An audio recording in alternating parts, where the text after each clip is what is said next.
Esto no es pose, no es personaje. Laciar auténtico. Opinión, experiencia y verdad. Con Claudio Laciar. Laciar auténtico. Cuando habla, habla en serio.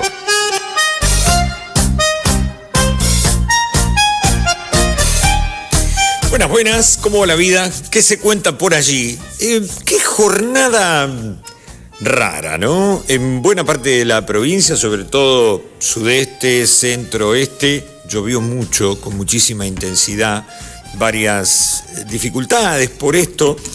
Digo, uno sabe que algunos procesos productivos necesitan de lluvia, pero claro, cuando todo se da de esta manera, miren, ayer hablábamos de la singularidad de esta Mar del Plata, que es desde donde hacemos, aquí en Fampton, en la Asociación Argentina de Capitanes de Pesca, este envío. En 40 kilómetros, más o menos, de frente costero, el sur de la ciudad, digamos, Chapadmalal, toda esa zona, más o menos unos 70 milímetros. En la zona céntrica, entre 70 y 90, y en el extremo norte entre 120 y 170 milímetros en una noche. Unas horas, nada más. Así que todo tipo de complicaciones, desde árboles que se desgajan, hogares que se inundan. Digo, cuando se proyecta una obra pública, hay que pensar también en las obras complementarias. Aquí, allá por fines del 92, comienzos del 93, empezó a hacerse con mucha fortaleza la Autovía 2, la que une la Ciudad Autónoma de Buenos Aires con la ciudad de Mar del Plata. Y nada, fue una obra gigantesca, que salió muy cara, Quiero contarles que salió bastante más de lo que en otras partes del mundo, porque me acuerdo de haberlo investigado en ese momento. Se había construido una autopista que iba de Orlando a Miami, 400 kilómetros, más o menos como la distancia que tenemos entre la Ciudad Autónoma y Mar del Plata. Aquella obra había costado 400 millones de dólares. La nuestra, esta autovía, la otra era una autopista con puentes, con sectores elevados y demás. La nuestra costó 1.000, esa cosa. Y la empresa que la construyó después se quedó con el peaje. Son ese toma y daca de la vida política argentina que no está visto como corrupción, pero que es una corruptela. Y por ejemplo, ¿qué son obras complementarias? Bueno, las obras complementarias son puentes para que la gente pueda cruzar sin ser arrollado por un automóvil, desagües que permitan el escurrimiento de un lado y del otro de la ruta, porque fíjense, aquí nomás, cuando uno llega a Mar del Plata desde Buenos Aires, antes de ingresar a la ciudad, antes de llegar a la rotonda del aeropuerto, hay dos barrios muy bonitos. Las Margaritas del lado derecho cuando uno va hacia Mar del Plata y el barrio 2 de Abril del otro lado. Se vive muy cómodamente, se debería vivir muy cómodamente, la realidad indica otra cosa. Hace poco se consintió la creación de un barrio del tipo cerrado, y se terraplenó. Entonces, la ruta es un terraplén que contiene el agua de ambas márgenes de la ruta.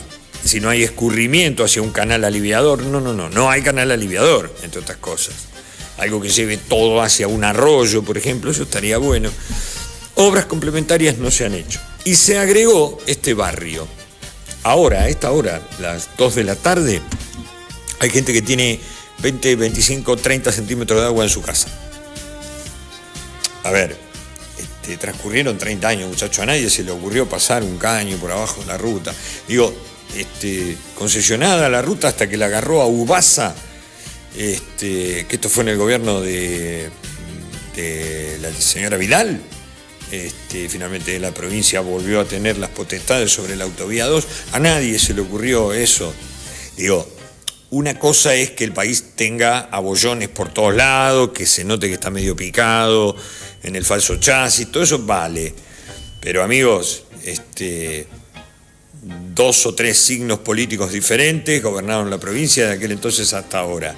A nadie se le ocurrió, a nadie, y la gente está padeciendo esto hoy. Y cuando en este caso el ámbito municipal, se consiente la creación de un barrio, ¿no ves los daños colaterales que puede haber si terraplenás un lugar y toda el agua escurre hacia el otro? Bueno, es evidente que a nadie le importa. Cuando se te inunda la casa, yo tengo amigos que viven en Olavarría, estuvieron el fin de semana conmigo. En el barrio de Pueblo Nuevo de Olavarría, y los que allí viven lo pueden corroborar, en las inundaciones del año 80, 1 metro de agua en las casas. Si ustedes ven el arroyo Tapalqué que pasa en el barrio de Pueblo Nuevo de Olavarría, hay una barranca como de 4 o 5 metros de diferencia desde la calle hasta el cauce del arroyo. Las crecidas del arroyo Tapalqué en el año 80, después que llovieron no sé cuántos milímetros, superó esos 4 o 5 metros de altura y generó 1 metro más de agua en las casas que están edificadas en el barrio Pueblo Nuevo de Olavarría. Y después, en el 85, más o menos para esta época, entre abril y mayo, llovieron 15 días seguidos. Otra inundación más y otra vez. Entonces digo, con todas esas experiencias, debieran de haber previsiones, debiera de haber cuestiones que solucionaran eso. No. Y las administraciones son de todas las coloraturas políticas. ¿Qué quiere decir esto? Que no hay mucho compromiso por la cosa pública. Y hoy, 22 de abril, pasan cosas en la Argentina. Una de esas cosas me tiene muy preocupado, porque que no se resuelva la contingencia de mucha gente hoy que tiene problemas, no está bien. Me vuelve loco que pasemos al lado de una persona que está en situación de calle y no importa, mañana encontrás 2 y pasado 3, no importa. O sea, me duele el alma, pero digamos, ¿qué puede prever uno? Que de cara al futuro se eviten situaciones como esa. ¿Cómo? Generando bienestar. Nada más y nada menos. Hoy a las 6 de la tarde, en un rato, se va a presentar un informe elaborado por la Universidad Católica Argentina, desde el Observatorio de la Deuda Social Argentina, que dice lo siguiente: 6 de cada 10 pibes en la Argentina son pobres. Es inapelable. Es decir, 10 chiquitos, 6 son pobres. ¿Saben qué significa eso? Postergación. ¿Saben qué significa eso? Que la Argentina es un país sin futuro. Porque el presente ya está, ya lo tenemos, es como es. ¿Qué le vamos a hacer? El pasado no lo podemos modificar, pero si hoy vos tenés 6 de cada 10 pibes en situación de pobreza, proyectalo 20 años. ¿Cómo emergen de ese pozo las personas? Y viendo algunas cuestiones de políticas de Estado, y bueno,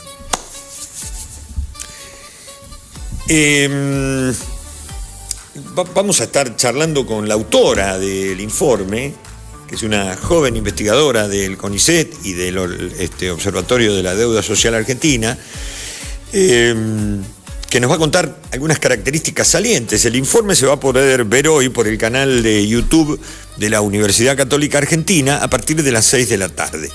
Pero hoy, aquí, en General Pueyrredón, en realidad en todo el país, se ha dado una movilización de, primero, las personas que se encargan de transportar a personas con discapacidad, que es un servicio elemental, básico, porque de otra manera las familias no podrían trasladar a sus integrantes con discapacidades, reclamando por algo que es vital, es decir, una paga adecuada para un servicio tan delicado.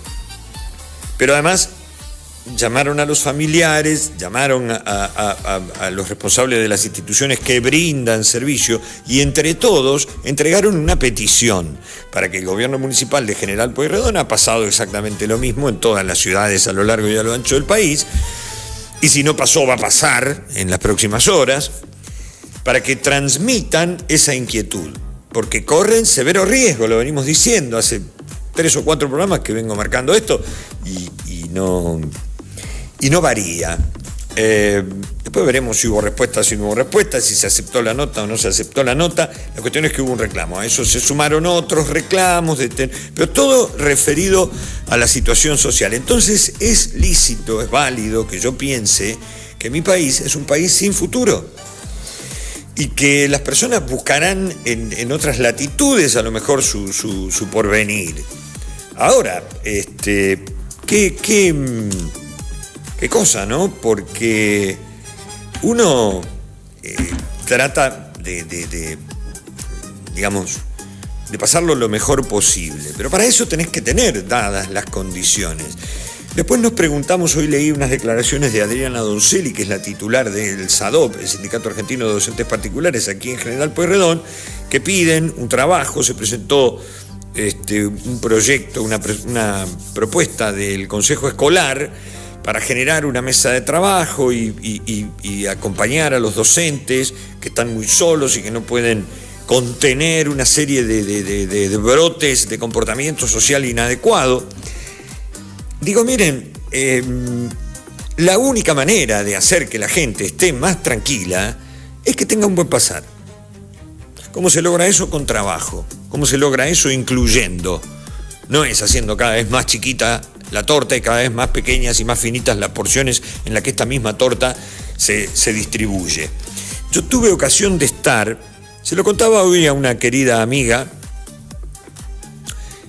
a fines del 2010, 2011, no me acuerdo. Fui a trabajar a España para hacer la final de la Copa Davis en un emprendimiento mío personal que hice en varias emisoras de radio, televisión y hasta escribí en el Ecos Diarios en el Eco de Tandil. Ecos Diarios es de Necochea.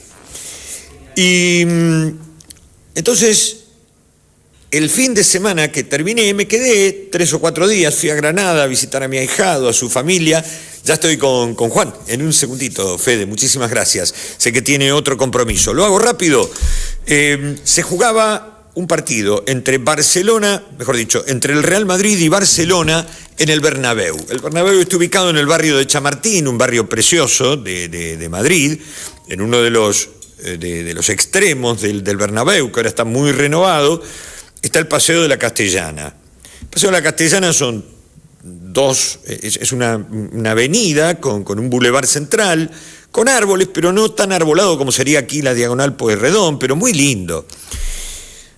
Desemboca en Cibeles. Madrid estaba explotado de gente, los catalanes vinieron, pero el aforo no superaba las 60 y pico mil personas y había 100.000 que querían ver el clásico. Yo lo vi en un restaurante el primer tiempo, pues salí a caminar y me fui hasta Cibeles. Ganó Barcelona, que tenía Messi, Iniesta, Xavi, todo ese equipo superlativo a los galácticos del Real de Madrid. Y yo dije, la trifulca que se va a armar acá. Venían por una mano del Paseo de la Castellana los hinchas del Barcelona exultantes, con sus banderas, con sus bufandas y al canto y qué sé yo. Por la otra mano, pero sin un cordón policial, sin nada, los simpatizantes del Madrid, masticando su bronca, que habían perdido de locales. Creo que era Vicente del Bosque el entrenador, si no recuerdo mal. Lo que sí, los madrilistas decían groserías. Joder, que la próxima le daremos por culo a los catalanes y que pin que pan, y los catalanes cantándole su victoria en la cara a los otros. Y yo esperaba una trifulca. Llegaron a Cibeles, los catalanes se metieron en la fuente, se sacaban fotos, los madrilistas los insultaban, pero no se armó una trifulca. ¿Saben por qué? Porque el fútbol es un complemento de la vida de esa comunidad.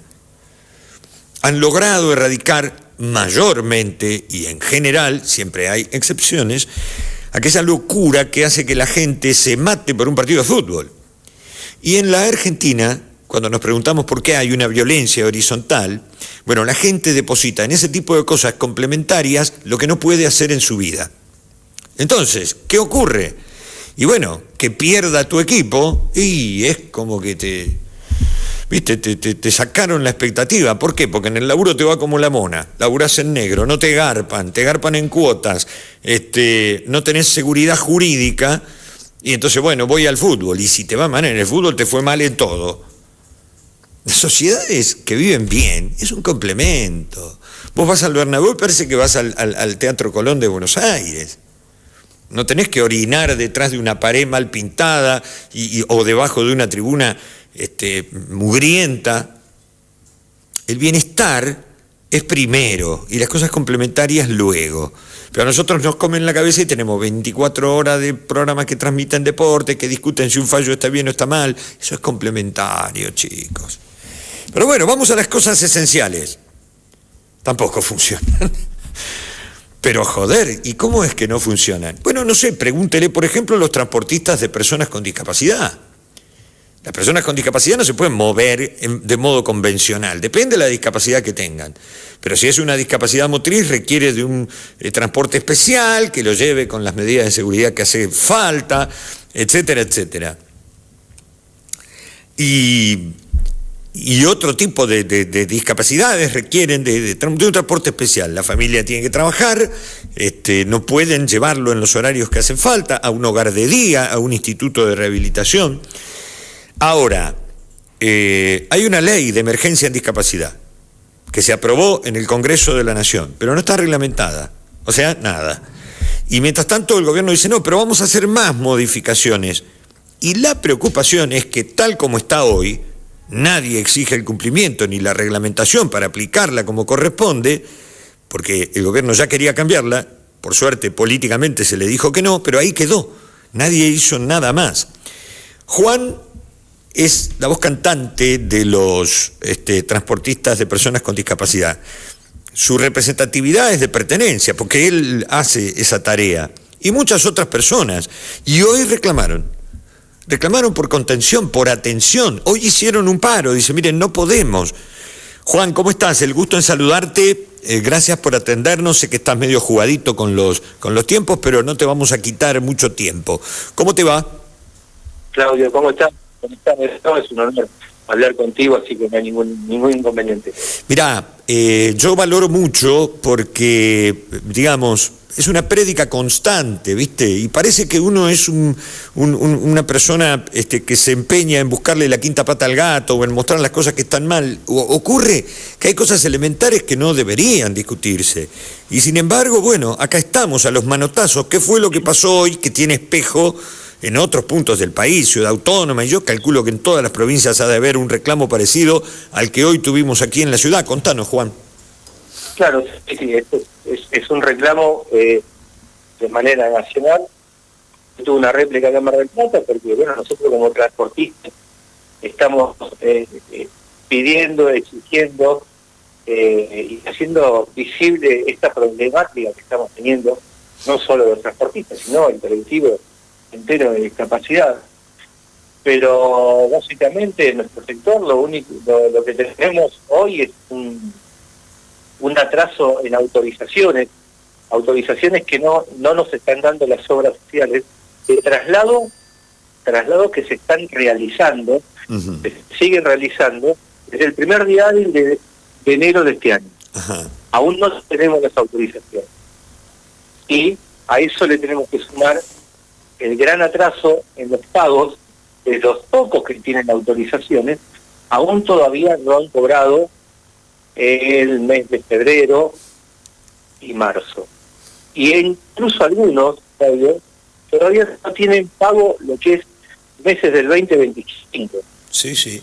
Y a esto le vamos el arancel que nosotros manejamos, que lo maneja Nación, de acuerdo a Soluciones, que es muy bajo, que no llega a completar los costos que necesitamos para ejercer este trabajo de la manera que las personas con discapacidad se lo necesitan. Entonces, claramente es un caos por todos lados. Uh-huh. Pero ustedes no estuvieron solos, Juan, porque familiares de discapacitados, titulares de instituciones que realizan la contención, la recuperación y distintos tratamientos en materia de discapacidad, estuvieron con ustedes porque tampoco ellos tienen mucho que les satisfaga, por el contrario, también hay instituciones que han cerrado y otras que están camino o evaluando la posibilidad de cerrar, y uno se pregunta ¿cómo es que esto sucede y qué pasará con los destinatarios de todo este esfuerzo, que son los discapacitados? como vos o como yo, pero con una postergación física, psicológica, lo que fuere. No, ¿qué quedarán a la deriva? Bueno, esa es nuestra gran preocupación, porque sin minimizar acá el problema que está teniendo la familia del transportista, que se va a quedar sin su sustento, la familia entera, también lo hacemos porque evidentemente todas estas personas que son las más vulnerables, las que menos voz tienen, están por quedarse sin todas las prestaciones que están teniendo, que hacen a su mejor calidad de vida. Eso la verdad que es casi invisible, porque uno está viendo, bueno, no cobran acá, esto acá, pero acá el real perjudicado es la capacidad. Sí, sí. Juan, ustedes entregaban un petitorio, ¿pudieron hacerlo? ¿Alguien recibió ese petitorio? Sí. Entregamos un petitorio en mesa de municipio, explicándole la situación para que se acerquen de la manera posible que ellos puedan, para, acompañarnos en ese reclamo desde su lugar. Sabemos que esto evidentemente es una solución únicamente nacional, porque acá los aranceles y la puesta en marcha completa de la ley de discapacidad con sus artículos que todavía no fueron reglamentados, tiene que ver, va directamente por una forma nacional. Pero bueno, también necesitamos que todos los actores que tienen que ver con este tema estén presentes. Seguro. Yo, la verdad es que no salgo de mi asombro, puesto que estamos hablando de personas con una situación compleja. Muchos de ellos, si no reciben su tratamiento en tiempo y forma, empeoran su calidad de vida. Con esto llevan a sus familias, y no solo pienso en aquellas familias que por ahí pueden hacer un esfuerzo extra y decir, che, mirá, si no tenemos la transportación o no tenemos el tratamiento, buscaremos por nuestra cuenta, que es menos del 1% del colectivo de las personas con discapacidad. El 99% no puede hacer eso porque no le alcanza para vivir, como le sucede a muchísima gente. Y bueno, da la sensación de que la insensibilidad es más grande que la solución al problema. Problema que, insisto, si vos me dijeras que ni siquiera está previsto, pero hay una ley que lo prevé. Juan, yo lo que quiero es que me digas, hoy se dio este reclamo en vía pública, acompañado por todo el colectivo, y de no haber una respuesta, ¿qué tiempo creen ustedes que demandará la crisis en que no se pueda prestar más el servicio? No, Claudio, mira, hoy lamentablemente tengo que decirte que ya hay muchos prestadores de transporte que ya no pueden vender su servicio, muchos porque no tienen la parte económica para salir ni siquiera a cargar combustible, otros que tienen vehículos rotos, porque lamentablemente, Claudio, estamos sacando las cosas con alambre para poder sí. Y hoy ya no pueden seguir porque tienen reparaciones que no pueden costear esos gastos. Así que en esta situación, así como lo estamos viviendo ahora, lamentablemente no se va a llegar a fin de año con el parque que tenemos de transporte. Yo calculo que el 50% va a caer directamente. Déjame recordarte que de cada vehículo, mínimamente estamos hablando de 10, 15 chicos con discapacidad que se trasladan a sus terapias, a su centro de día. Bueno, a todos los lugares que hacen mejorar su calidad de vida, ¿no? Entonces, todo esto, déjame recalcar después de esta parte, porque todo esto le lleva muchísimo tiempo a la persona con discapacidad, no importa su condición. ¿Hola? Sí, te escucho, Juan, te escucho. Sí, bueno, me lleva muchísimo tiempo a las personas poder encontrar un equipo completo de centro de día, tratamientos, terapias, transporte.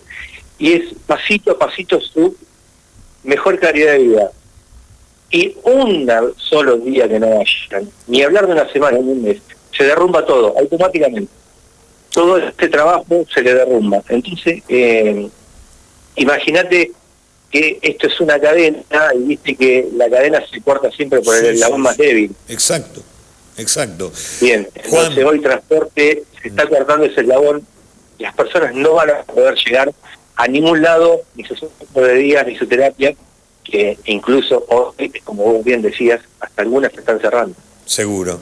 Juan, primero te mando un abrazo y te agradezco que nos hayas atendido porque era imprescindible que reprodujéramos tu testimonio, que es el de mucha otra gente.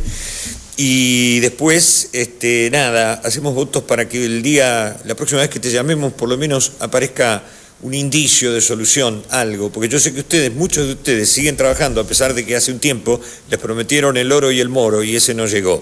Te mando un abrazo, Juan, gracias por tu tiempo. Bueno, gracias a ustedes, Claudio, un abrazo a vos y a todos. Juan Goldar, referente de la Asociación de Transportistas Especiales con Personas con Discapacidad. Me voy a sacar el gusto. Voy a abrir un portal de noticias, y quiero leer algo, porque viste que son tendencias las cosas que más se difunden. Por supuesto que es una decisión política, de Estado, ahí no debería tallar la cuestión partidaria, resolver este tipo de cuestiones. Pero, desgraciadamente, las cosas toman otro cariz. Hoy, la noticia política del día: la letra chica de la nueva reforma electoral de Milei. Motosierra a sellos de goma, suspensión de elecciones al Parlasur y debates no obligatorios. Y la reforma que impulsa el Gobierno Nacional elimina las PASO. Lo primero que quiero decir es, brillante, las PASO nunca debieron estar. Es una patraña absoluta eso, no hace falta ninguna PASO, que cada partido con su esfuerzo, con su sacrificio, haga elecciones internas, y si no son capaces de dialogar, que se extingan. Pero en el medio de esta cantidad de dificultades, ¿este es el interés político? A la pelota, nos tapó el agua. Doy vuelta a la página, dentro de un rato, a las 6 de la tarde, a través del canal de YouTube de la Universidad Católica Argentina, se va a dar a conocer un informe,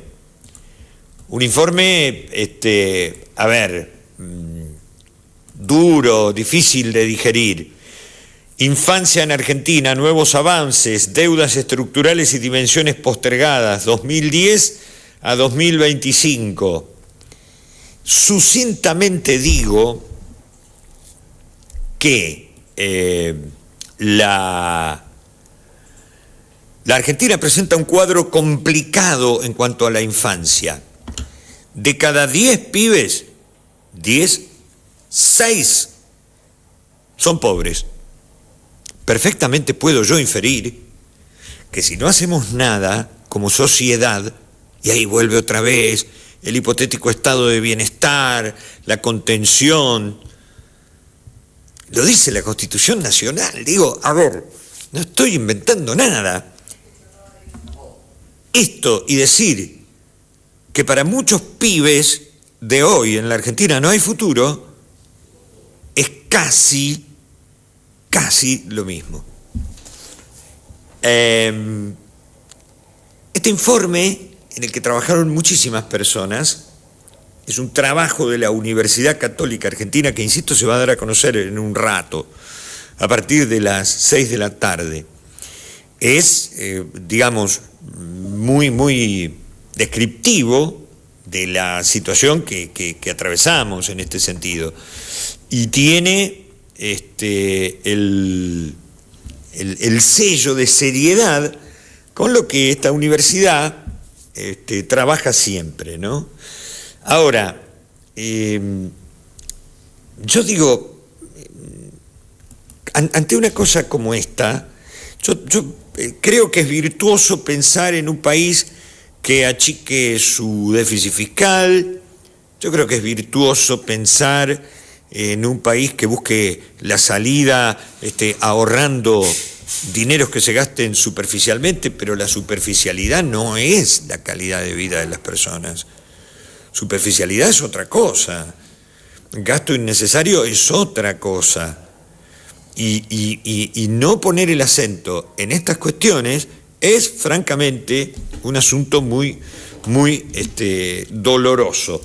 En esta presentación no va a estar solamente la autora del informe, que es una investigadora de el Observatorio de la Deuda Social Argentina, de la Universidad Católica Argentina, una investigadora del CONICET que se llama Yanina Tuñón, sino que también va a estar María del Valle Juárez, que es magíster en salud pública, secretaria del Comité de Epidemiología y miembro del Observatorio de la Infancia y de Adolescencia de la Sociedad Argentina de Pediatría, Lucía Pardo, que es licenciada en Trabajo Social, Equipo Nacional de Infancias y Adolescencias de Familia, y Florencia Martínez, que es cofundadora de la organización no gubernamental Volando Alto. Todo esto va a pasar a partir de las 6 de la tarde, se los cuento. Hoy es miércoles, ustedes tal vez lo vean mañana, pero va a quedar en el canal de YouTube o en la misma página de la Universidad Católica Argentina, va a quedar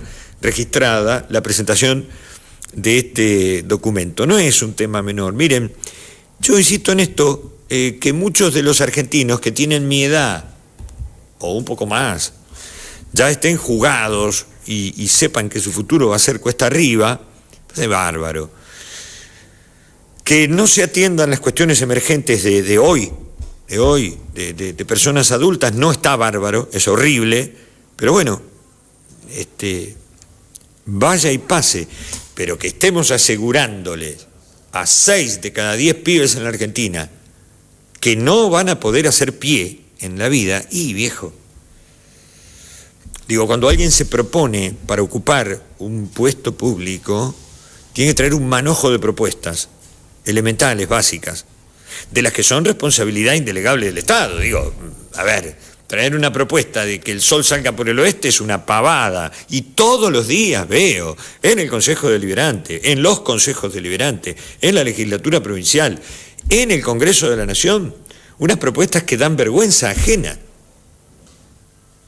El otro día apareció una propuesta, dice, tenemos que cuidar la fauna silvestre. Sí, claro, amigo, ¿cómo vamos a andar las patadas con una liebre? ¿Cómo vamos a andar la patada? O sea, está bien. ¿Es bien intencionado? Sí, pero francamente es una gansada atómica ante este tipo de realidades.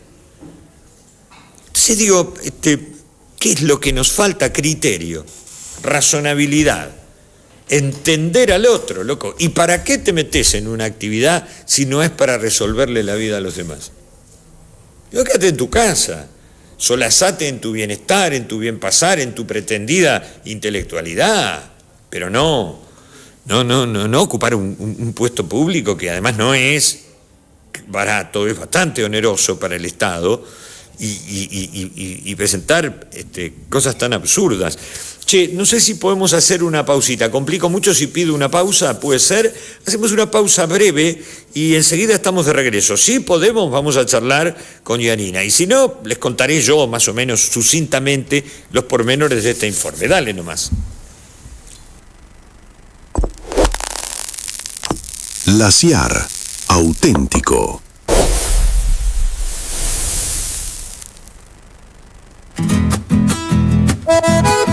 Parrilla Asador Criollo La Tranquera. Más de 30 años marcando el inicio de una tradición. Somos uno de los lugares clásicos de la costa atlántica, ubicados en Mar del Plata, sobre Avenida Constitución 6576. Especialistas en carnes argentinas, calidad, experiencia y sabor de verdad. La Tranquera. Parrilla Asador Criollo.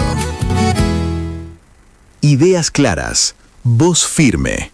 La CIAR auténtico, con Claudio Laciar.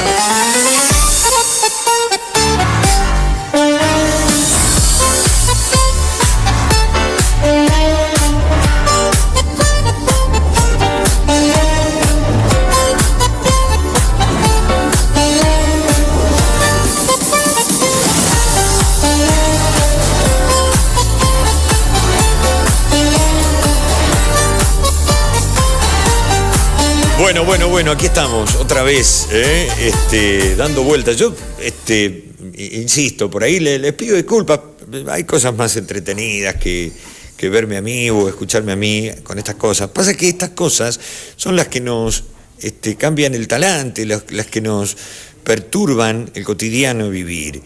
Y digo, yo formo parte de una generación que nos tocó heredar fastidios de generaciones anteriores, que nos ponían de punta, entonces entrábamos en disquisiciones, si aquel era peor que yo, y yo siempre traté, de hecho tengo un posicionamiento político que se nota y no lo oculto, pero interacciono muy bien con personas de otro talante político. ¿Por qué? Y porque creo que yo no soy el dueño de las soluciones y aprendo mucho de las demás personas. Aprendo, me encanta. Y me parece que si somos bien intencionados, pues, entre mis ideas y las de otro que piensa distinto, por ahí hacemos algo superador y vamos para adelante.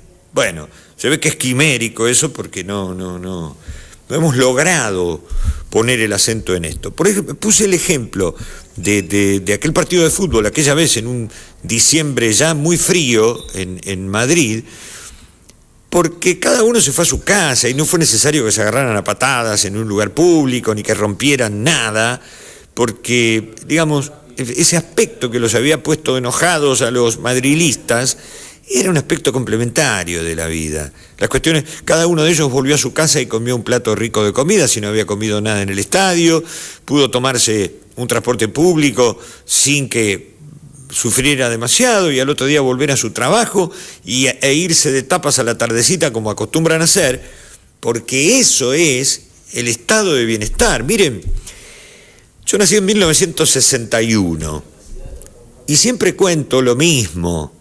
Perdón por lo reiterativo, entiendan que voy a cumplir 65 años, así que por ahí es una cuestión de calendario. Pero en casa, que era una casa de gente laburanta, mi abuelo albañil, mi abuela chalequera, mi viejo laburaba en vialidad, mamá ama de casa y después terminó trabajando en otras cuestiones. Mi abuelo, los albañiles se trabaja de sol a sol. Entonces, en época invernal, cuando el sol a las 5 de la tarde empieza a caer, el albañil vuelve a su casa.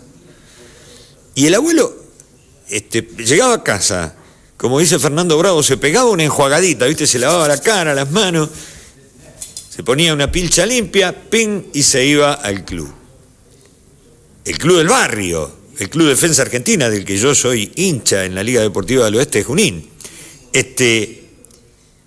Ahí se encontraba con sus amigos, él siempre integró la comisión, siempre trabajó para el club, fue jugador, fue masajista, fue todo lo que se puede hacer como hacen mucha gente en los clubes, aún hoy, porque eso no dejó de existir, sigue existiendo, pero con más esfuerzo, con más sacrificio. Se tomaba su fernencito con un aperitivo rojo, de marca muy conocida, y después llegaba a casa, uy, Ro, me trajiste un café, muchas gracias, Rocío, mi compañera, y entonces llegaba el abuelo y decía, ¿qué hay para comer? Escuchen esto, porque esto no tiene desperdicio. Entonces la abuela Antonia, tanos, de ascendencia tana, nos gusta morfar de una manera que ni te cuento. Como los italianos, mangiamos mucho, ¿viste? Entonces había un primo piatto, por ahí un plato de sopa, pero era un primo piatto, bien robusta la sopa. Secondo piatto e dolce, siempre había un postre, algo dulce.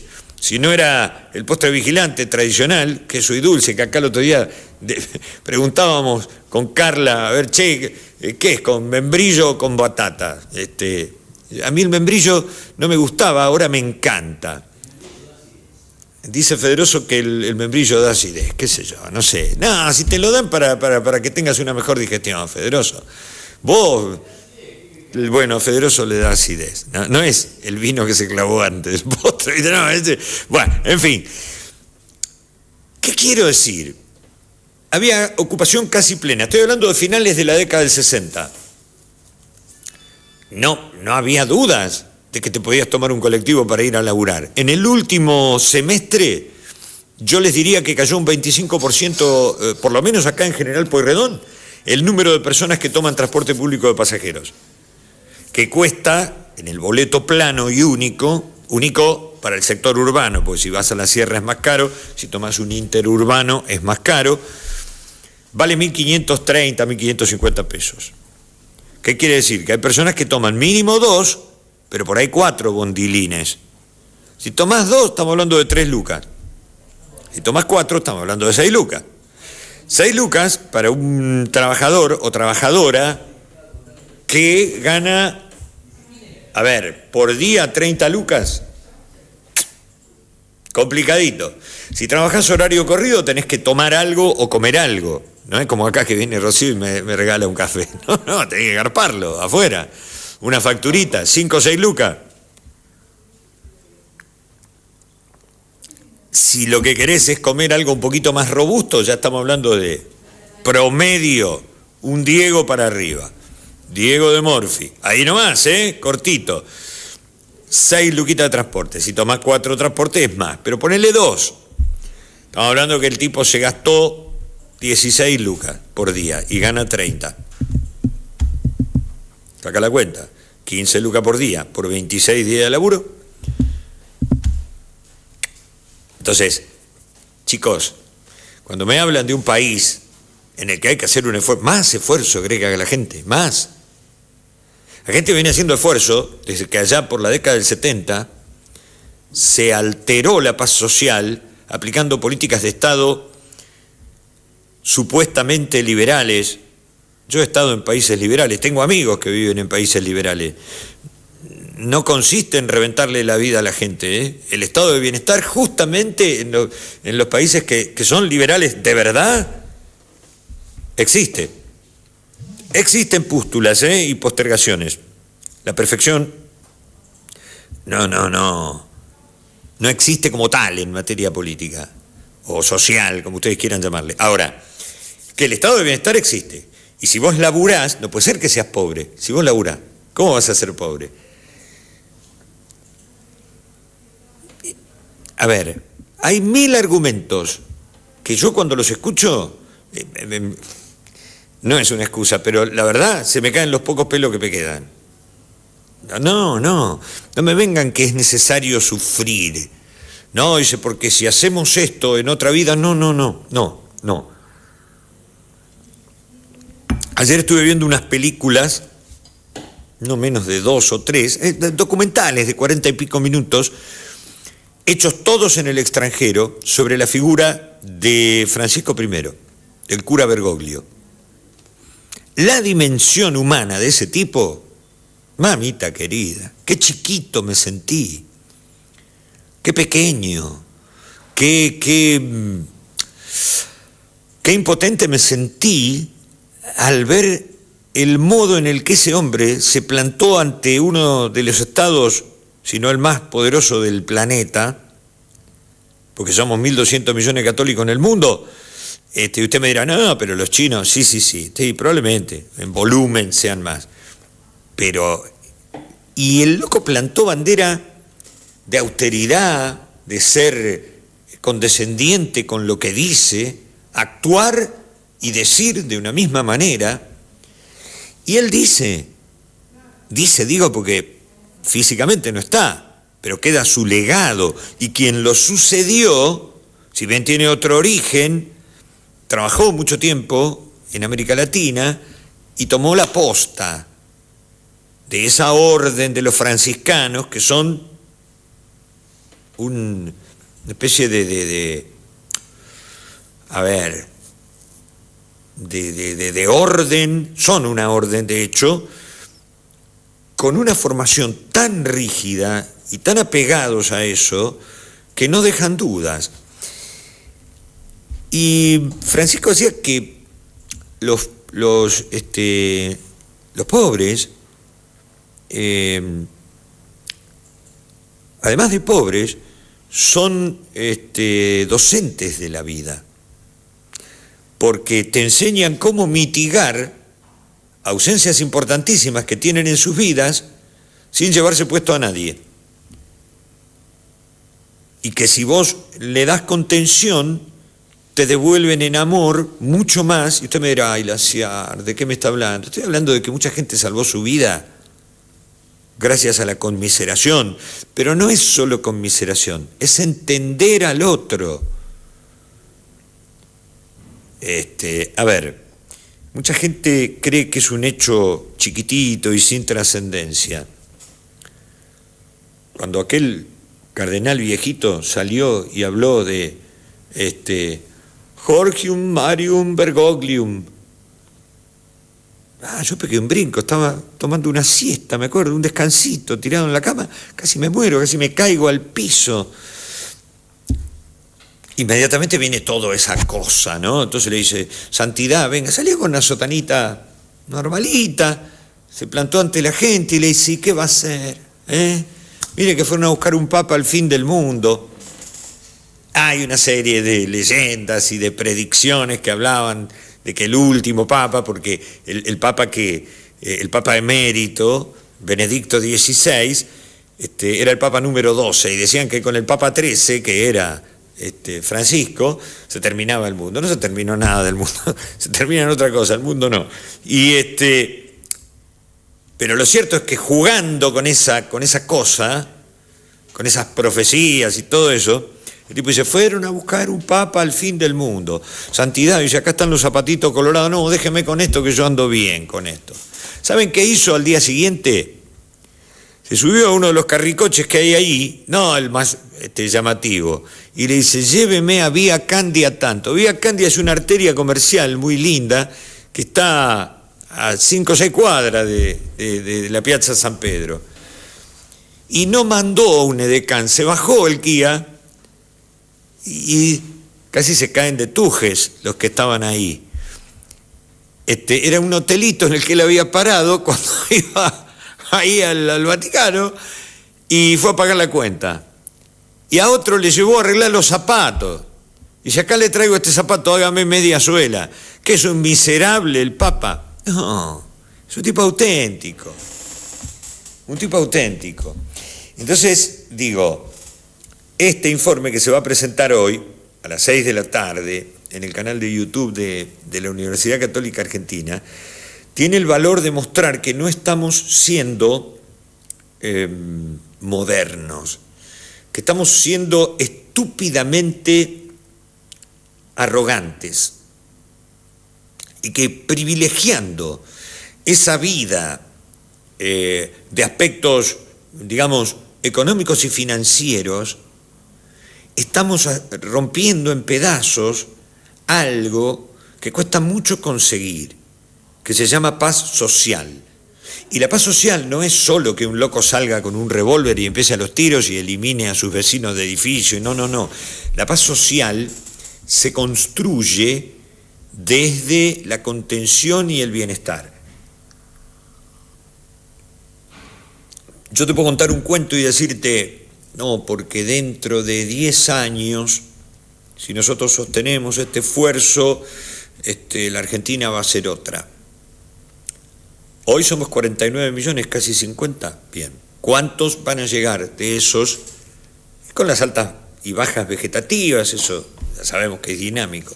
Pero ¿cuántas de esas personas van a llegar al supuesto estado de bienestar si es que durante 10 años hacemos lo que estamos haciendo ahora? Ya sé.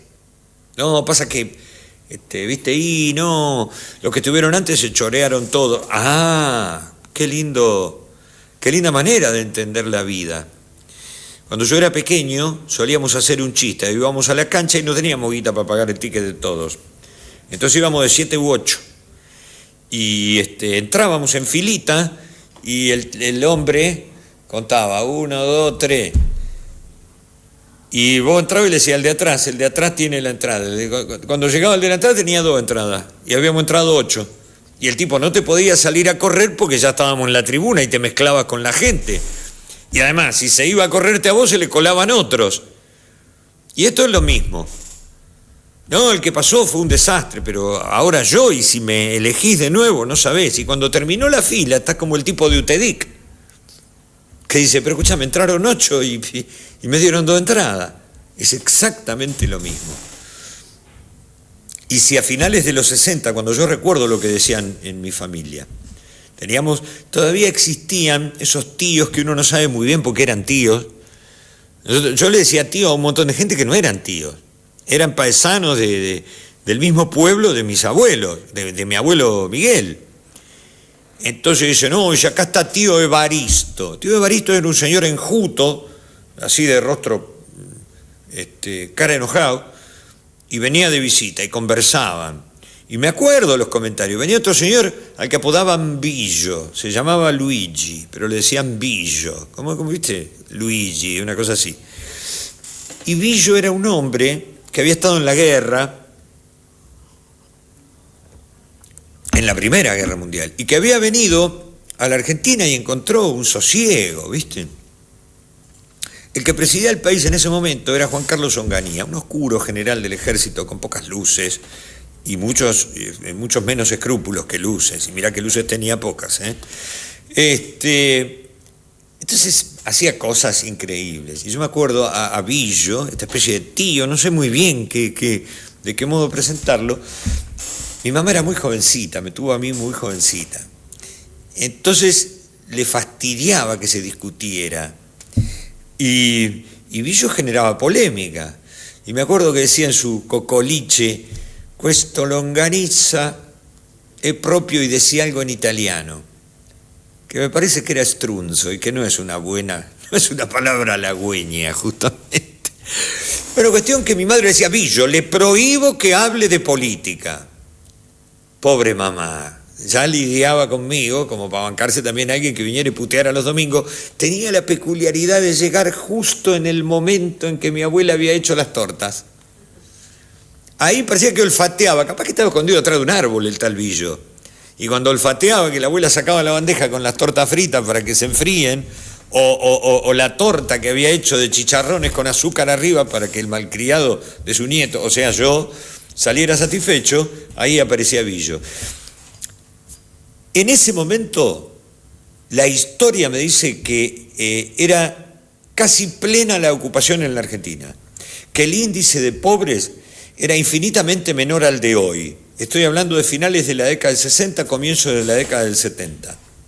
Mirá que corrió agua bajo los puentes, mirá que se inundaron pueblos, mirá que quedaron obras públicas sin terminar, mirá que se abolieron derechos, mirá que se derrocó a gobiernos, y recuperamos la democracia, y hoy estamos más atrás que aquello.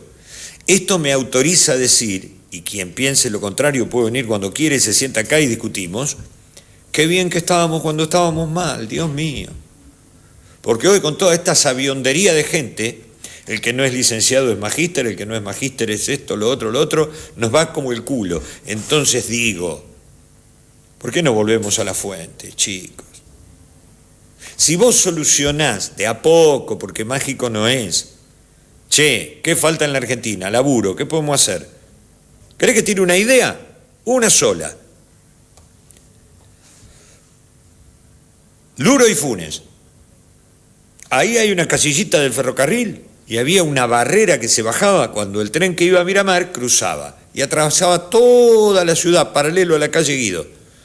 Tucu, tucu, tucu, tucu, tucu, después tomaba hasta la ruta 88, pasaba frente a Batán, después agarraba las canteras,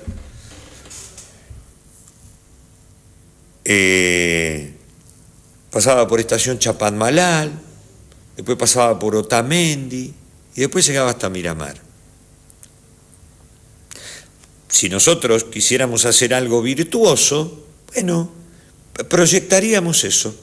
Che, vamos a revitalizar ese tren, ¿qué te parece? Pero es que está complejo, porque, viste, detrás del Estadio Mundialista, donde está la Villa Evita, la gente edificó arriba de la vía. Bueno, hagamos algo por ellos. Hagamos un programa de autogestión y con la dirección de alguno de los mandamases de la municipalidad, las personas, si pego yo cerámico, que soy un nabo, y lo hice para 2 negocios míos, si yo levanté paredes, si yo construí un horno de barro con estas manitos, ¿cómo la gente no va a poder levantar una casita mínima, 2 habitaciones, bañito y un estar? y ponerle un alambrado alrededor. Si le damos los materiales y los ayudamos financieramente para que puedan. Y esa misma persona, ¿cómo te paga? Bueno, para restaurar las vías, no hay que ser un egresado de Harvard, Basta con que sepas agarrar una masa y le pegues bien fuerte para asegurar los rieles a los durmientes. Hay que cortar el pasto, porque las vías están tapadas de pasto. Entonces, ese hombre al que ayudaste a construir su casita, te va a pagar con laburo. Y en 6 meses, tenemos un tren. Pero con lo que sale un tren. Ya dije que hay créditos del Banco Interamericano de Desarrollo, de todo, pero ¿no querés tomar crédito? Bueno, veamos a estos genios que nos gobiernan, y que nos gobernaron, y que nos gobernarán si no cambiamos, y le decimos, che, vienes del Estado, ¿no tenés un tren? ¿No tenés un trencito viejo que no ande? Entonces incorporamos a tipos que hayan laburado en los talleres del ferrocarril, le devolvemos la vida y le decimos, chabón, ¿me podés poner en condiciones este tren? ¿Qué te hace falta? Y se lo damos. Sin licitaciones truchas, sin esas cosas, porque voy a decir algo, un amigo mío que tiene un gran sentido del humor dice, las licitaciones son como las gárgaras. ¿Por qué? Le pregunté yo. Porque siempre algo se traga, me dice mi amigo. Y es verdad. Entonces, sin licitaciones, sin gárgaras, sin nada, ponemos en marcha un trencito. ¿Sabe cómo le cambiaría la vida? ¿Sabes el señor que vive cerquita de la estación Chapadmalal y que no tiene laburo? Pone un puestito y vende caramelos y vende tortitas que hace su familia y algún sándwich para que algún viajero inesperado se coma algo en el trayecto, que tampoco es tan largo, son 50 kilómetros. Ahora, yo no fui el mejor promedio de mi curso, no me caractericé por la altísima evolución de mi pensamiento hacia la estratosfera con pensamientos superlativamente buenos. Soy un tipo más, como usted, como vos, como cualquiera. Y se me ocurren estas cosas, sentado acá. Caramba, ¿cómo es que no se les ocurren a algunos, a los que les encomendamos, que hagan cosas por nosotros? Hay gente que en su cariño, en su reconocimiento por sentirse cercano a nosotros, a los que laburamos en los medios, cuando escuchan reflexiones de esta naturaleza dicen, la CIAR intendente, la CIAR gobernador, la CIAR... No, yo no puedo gobernar mi vida. Ahora, lo que le digo es, pregúntese usted si los que elegimos están en condiciones de hacerlo, Porque la verdad, tanta ausencia de criterio. Fíjate una cosa, la corrupción, sí, hubo corrupción. Hubo corrupción, ¿cómo no? Obras que no se hicieron y que se cobraron, etcétera, etcétera. El túnel del soterramiento del ferrocarril Sarmiento, eso no es una monumental obra de corrupción. Lo hizo, o pretendió hacerlo y lo dejó abandonado, ahí está, costándole guita al Estado, porque lo mantiene encerrado para que la gente no se meta adentro, porque hay gente que no tiene casa y si descubre que ahí hay un túnel, se van a meter ahí abajo, como las tortugas ninja que le conté el otro día. Se llama Calcaterra. Calcaterra es primo de Macri. Macri, no solo Mauricio, la empresa Socma, que es una empresa familiar, vivió siempre de los contratos del Estado. Calcaterra está procesado porque además participó de Odebrecht, ese caso de corrupción en Brasil que lo llevó en cana al presidente Lula da Silva, que hoy es presidente de nuevo. Y el tipo que lo mandó en cana está preso. Digo esto porque pareciera que los malos están de un solo bando. No, señores, no. Yo vengo de una época en la que me tocó ser una especie de rata de laboratorio. Sobre mi generación y otras anteriores y algunas posteriores se ensayaron cuestiones espantosas de políticas de Estado. de políticas económicas que van en detrimento de el interés de un país. Ayer en la radio hablé con el dueño de una empresa textil de Mar del Plata, que está de acá a unas cuadras, y una felicidad infinita porque exportó 400 pulóveres en el medio de una apertura indiscriminada de la economía, donde te traen ropa confeccionada en Bangladesh. El tipo exportó pulóveres, encontró un nicho de mercado y ahí va. Si vos le das un estímulo a esa gente, ¿sabés la cantidad de oportunidades? ¿Y sabés qué me dijo el hombre? Lo mismo que me dijo Guillermo Fasano acá en el primero o segundo programa de este ciclo en Phantom. Mirá, Claudio, me dijo Guillermo, el problema es que cuando la actividad fabril se cae, en esto de la industria textil, hay un know-how, hay una capacidad, una capacitación que nuestros trabajadores tienen. Cuando el tipo no puede vivir con dignidad de este laburo, o cuando una empresa cierra y deja a sus trabajadores en la calle, ese tipo no puede esperar que otra empresa del mismo tenor lo venga a buscar. Además, porque si vos abrís la importación de prendas confeccionadas en otras latitudes, no va a haber mucha gente que se anime a fabricar acá. Entonces, ¿qué hace? Y agarra el autito del cuñado, o el de su papá, o el propio, si es que lo tiene, y dice, me pongo de, ¿cómo se llama eso? De Uberlin, de Didilin, de alguna de esas plataformas que te hacen ganar el mango. Y después gana más que cuando estaba en la actividad. Entonces, yo después consigo, ¿viste? Bueno, vamos a abrir. Y me dice el tipo, no, dice, yo gano más ahora, mejor no vuelvo. Y tenés que capacitar otra vez. Y eso es lo que pasa, se desvirtúa. Entonces, paremos con el verso, chicos. Acá hay cosas que se pueden hacer. El estado de bienestar no es una quimera. El único país parecido a la Argentina que lo ayudaron y la tiró afuera y nunca más la recuperó es Grecia, que es la Argentina de Europa. Porque te voy a decir algo, con las carencias y con la falta de ¿cómo te diría?, de bienestar de América Latina, hoy nosotros, la Argentina, somos el país con mayor cantidad de dificultades. Y ojo, Chile tiene una diferencia muy grande, el que tiene, y el que no tiene es pobre toda la vida, el ascenso social es una quimera. Pero hoy están mejor que nosotros, en promedio. En Perú, con todas las dificultades, 6 presidentes en 4 años, una locura. En Paraguay, esa a la que contribuimos a tirar al pozo en la guerra de la Triple Alianza y no nos hacemos cargo. ¿Está? En Uruguay, refugio de cuanto truán anda dando vueltas, que se va a Uruguay y entonces aprovecha todas las ventajas impositivas que te da Uruguay. Acá te grabo cada vez más. ¿Vos qué hacés? ¿Producís? Sí, bueno, pagame más. ¿Vos qué hacés? ¿Das servicio turístico? Pagame más. Me cachen 10. Y después va y se la gasta enfrente. Es una cosa increíble esto.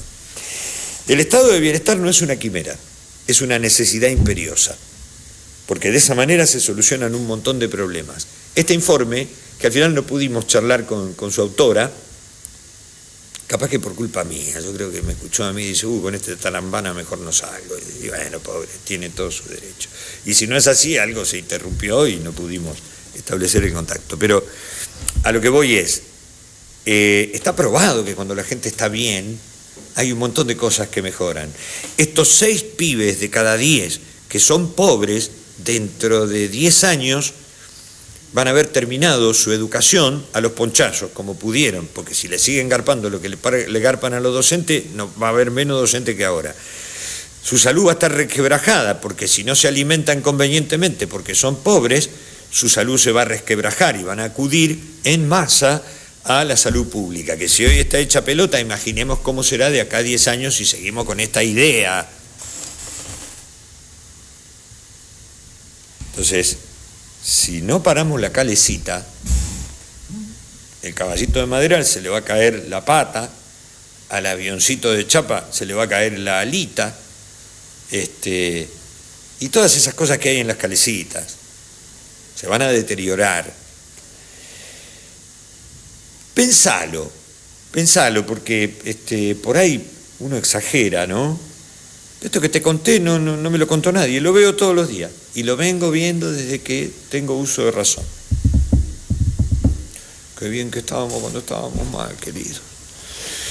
Gracias, chicas y chicos. Gracias, Aldana, gracias, Camila, gracias, Rocío, por la buena onda de siempre, gracias, Fede, Mayra, que había estado hace un ratito, a toda la gente de Phantom. Les mando un abrazo a los que nos suceden en el aire de Phantom, que funciona aquí en la Asociación Argentina de Capitanes de Pesca y que me consiente esta locura es una especie de catarsis cotidiana, que a mí me hace muy bien, a usted por ahí les arruina la cabeza, pero bueno, vaya un pollo por tantas gallinas. Mañana, si tienen ganas, nos volvemos a encontrar. Que lo pasen bien, hasta la próxima.